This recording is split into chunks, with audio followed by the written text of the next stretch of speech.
A very good afternoon and welcome to Younib TV News at 1. My name is Cliff Omondi.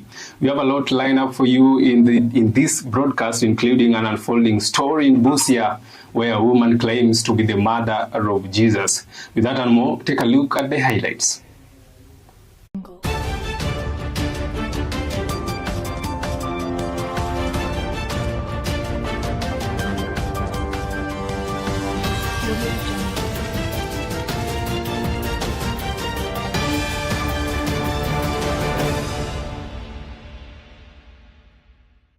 Naitwa Mama Maria.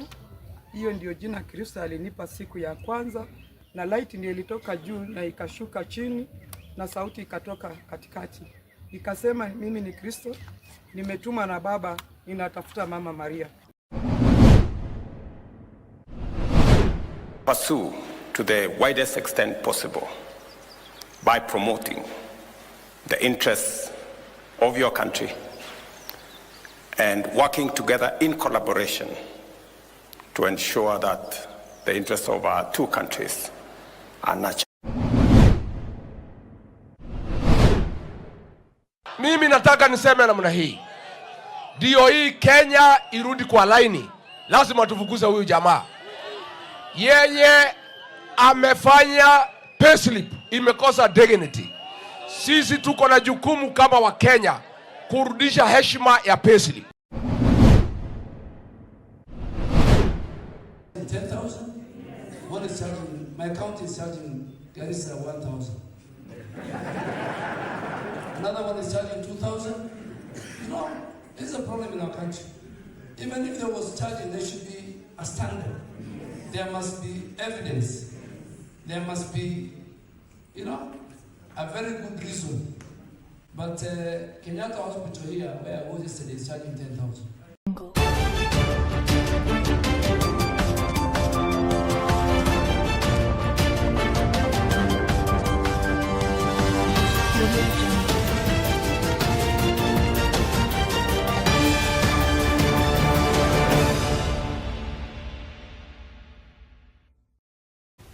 Welcome, this is Younib TV News at 1. President William Ruto has officially welcomed 6 new ambassadors to the country from the Republic of Bangladesh, Sierra Leone, Rwanda, South Sudan, Singapore, and Dominica. The ambassadors, who presented their credentials to President Ruto at State House in Nairobi yesterday, pledged to support Kenya's efforts to maintain peace in Haiti and resolve conflicts in the region, as well as expand markets to increase trade opportunities for the nations. It is my earnest hope that I shall succeed in my endeavors to promote further the relations that exist between our two countries. In March 2025, we commenced negotiations on an agreement to collaborate on carbon credits. These developments reflect our commitment. Kenya and Rwanda enjoy strong relations that continue to grow from strength to strength. Our partnership is evident in areas such as trade, infrastructure, education, security cooperation, and people-to-people exchanges. At the time when we had troops deployed alongside the KDF in Somalia to bring peace and security in that country, and is spearheading the United Nations mandate multinational security support mission to Haiti. We fully recognize the commitment and sacrifice involved in the deployment of Kenyan police officers. This is not only a gesture of solidarity, but a courageous and historic step toward global peace and regional stability. Kenya's unwavering support during our liberation struggle at the birth of our nation and in the pursuit of peace has been invaluable. And to pursue to the widest extent possible by promoting the interests of your country and working together in collaboration to ensure that the interests of our two countries are nurtured. And now switching gears to politics, the leader of the People's Democratic Party, Rigathi Gachagua, has expressed his dissatisfaction with current leadership of Kenya Kwanza, accusing the coalition leaders of ignoring the real problems facing Kenyans, while continuing to praise President William Ruto. Addressing residents of Dagoretti in Kikuyu constituency, Gachagua promised to bring about change ahead of the 2027 general elections, saying the people continue to suffer from the high cost of living as well as poor services in the health and education sectors. Mimi nataka niseme namna hii. Ndio hii Kenya irudi kwa laini. Lazima tufukuze huyu jamaa. Yeye amefanya payslip imekosa dignity. Sisi tuko na jukumu kama wa Kenya kurudisha heshima ya payslip. Watoto wetu hawasomi. Hospitali hakuna dawa. Ndio hii maneno yote iwezekane, lazima ajenda ya kwanza nikasongo afanye nini? Watu wetu wale wanafukuzwa mita 60 kwa mto. Tunasema hiyo barabara hatuendi. Na tunataka kuambia gavana Sakaja na William Ruto, upomoaji wa manyumba Nairobi tumesema haitaendelea. Na tunataka kuambia Sakaja, kwa sababu ameweka orodha ya mashamba Nairobi, ile mashamba haitalipa rent, anataka kupiga mashamba yetu auction. Tumemwambia udhubutu kuuza shamba ya Nairobi. And now a report proposing the appointment of 7 people to the Independent Electoral and Boundaries Commission has been approved by the National Assembly.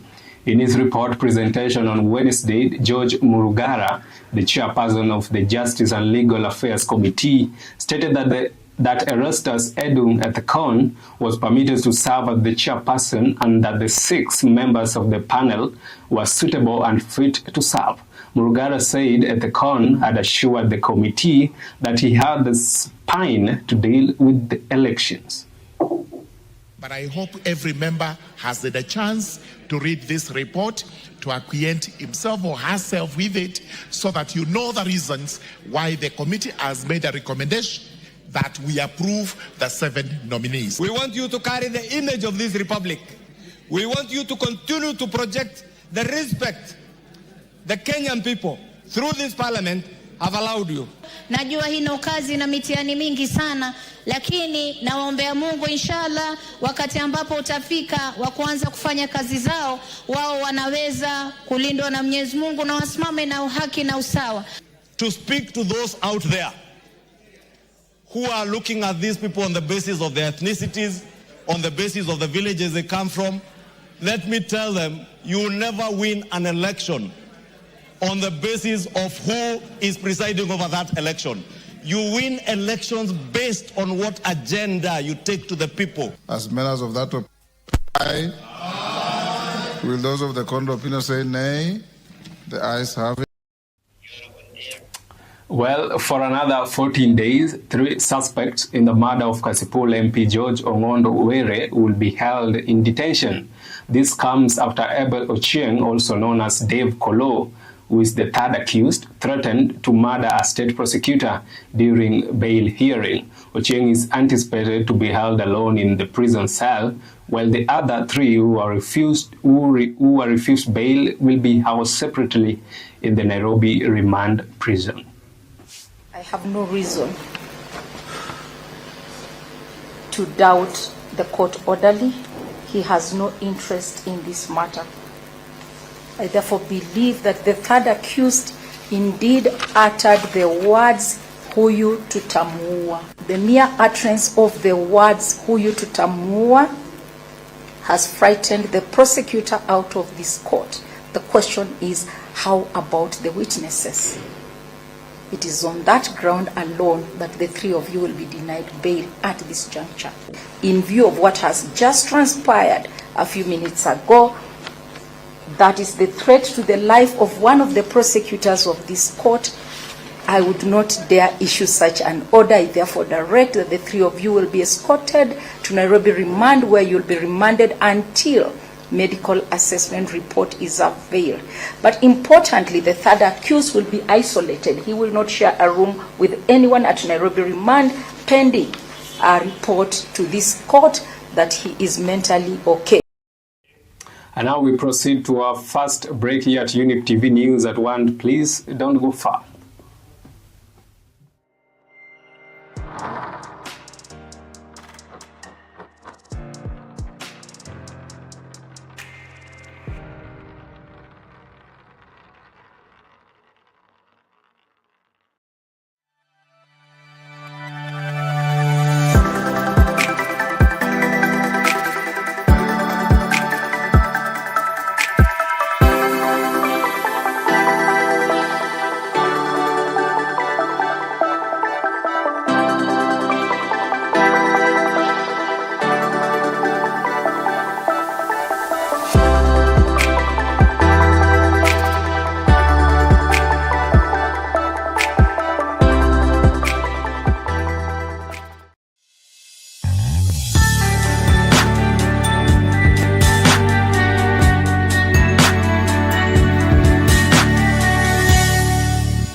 And now, welcome back. This is Younib TV News at 1.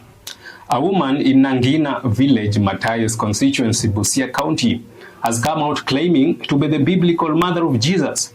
The woman, who identifies as Judith Nafula, told reporters that she had received a vision from Jesus telling her that she is the real Mary. Her husband has also affirmed the claims, asserting that he will henceforth be referred to as Joseph.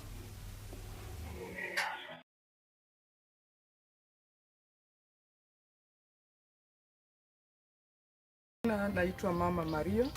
Hiyo ndio jina Kristo alinipa siku ya kwanza, na light ndio ilitoka juu na ikashuka chini na sauti ikatoka katikati. Ikasema mimi ni Kristo, nimetuma na Baba, ninatafuta Mama Maria. Hiyo mlima nililala kwa miezi miwili. Nikuanga pale, mwezi inashuka chini. Inanionyesha kila kitu. Ikifika asubuhi ananiambia, enda ambia watu Yesu wa Nazareti anapita. Sasa nikiwanga nikisema, wengine wanasema ni mwendazimu. Sasa nyumbani watu wameanza kumjua na wote wamerudi, wameanza kujua kweli ile ilikuwa ni kipawa. Ni wengi wamepona. Wale walikuwa wazai wakaanza kuzaa. Ni mama aliniambia kuzaliwa kwangu nilikuwa mzungu. Nywele tu ndio ilikuwa braka, inaonyesha huyu mtoto ni Mwafrika. Madaktari wakasha. And now, away from that interesting story, Health Cabinet Secretary Aden Duale has announced the removal of fees paid by Kenya Medical College students to undergo training in medical skills at level 6 public hospitals. Duale said that the fees were inappropriate, as the hospitals also benefit from the services provided by the students during their training at the hospital. The minister also said he had consulted with the Council of Governors to implement the changes at other level hospitals in the counties. We will communicate to them. They will stop that. And because this minute we are meeting the Council of Governors with the President, I'll whisper the President to pass the message to the governors. One is charging 10,000, one is charging, my county is charging Garissa 1,000. Another one is charging 2,000. You know, this is a problem in our country. Even if there was charging, there should be a standard. There must be evidence. There must be, you know, a very good reason. But Kenyatta Hospital here, where I was yesterday, is charging 10,000. And I thought, the students are coming to help you. Our key result area number 3 is on research, innovation, and consultants. And what we are doing here is our culture. And it is necessary, Waziri, that you are here to also reinforce the need for this institution to be one that is informed by research data and is able to make informed decisions that are based factual, not rumors. That the Ministry of Health will not sit back and watch KMTC become part of this problem. KMTC will not offer credentials without competence. And I'm putting training institutions, particularly in the health sector, and our regulators on notice. Every course must meet a really public health need in our country. And now let's get sporty. Kinyamal and Daniel Simuyu showcased their prowess at the National Police Championships as the 2-day event wrapped up at Ulinzi Sports Complex. Olympic medalist Mary Moraa secured the women's 800-meter title, while Abel Kipsang claimed victory in the men's race. Meanwhile, Gladys Kwamboka excelled in the women's 10,000 meters race, finishing ahead of Stacy Diwa, Lilian Chibi, and Susie Chebet, who finished in 2nd, 3rd, and 4th places, respectively. A lot of weight and interest as part of the complete package, so that then our officers, because they are exposed to very difficult situations, they are at the front line to keep this country safe. We have casualties because of the nature of what they do, and they are exposed to very stressful environment. Therefore, without wasting more time, thank you very much for giving me that opportunity. The Commission is with you. They will try as much as possible to see to it that the human resource issues are addressed according to the mandate of the National Police Service. My big target this year is World Championship to retain my title. So for Grand Slam is an event that I was not expected. When I signed the contract, I was like, my mind was to compete in 800 and 1000, but I got there was 1500, and there's no way I can deny it. Kukimbia kuimprove time yangu na kuingia championship. But the race was good. I am happy to win again, and I am happy representing my employer, and maybe I can run international.